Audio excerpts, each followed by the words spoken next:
பாட்டுக்கு வந்துட்டோம் போல. வாட அடிக்குது. ஆமா பாஸ் வாட அடிக்குது. ஆமா பாஸ். யாரா அத வரைஞ்சது? போலீஸ் தான் சார். டேய் எந்த ஊரோட மனுஷன் அப்படி இருக்கான்? கரப்பாம்பூச்சி மாதிரி இருக்கடா. ஆமா சார். நோமா சார் போய் தடைய இருக்க தேடு போ. கரப்பாம்பூச்சிக்கு கண்ணு போடல. ஆமா சார். அடங்க அப்ப மோன்.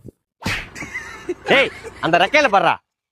ஐயா சார் சும்மா நசனசன்னு கால் பண்ணிட்டு இருக்காதீங்க. எதனா தடயம் கிடைச்சா நானே கூப்பிடுறேன். சரி சார் ஒரு நிமிஷம் இருங்க கூப்பிடுறேன்.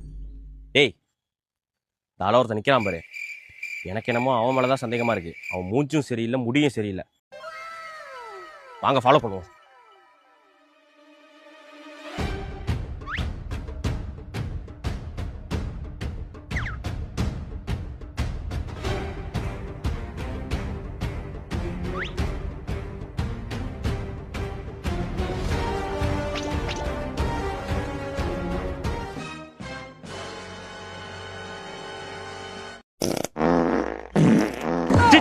நாய் பேள வந்திருக்கான்டா.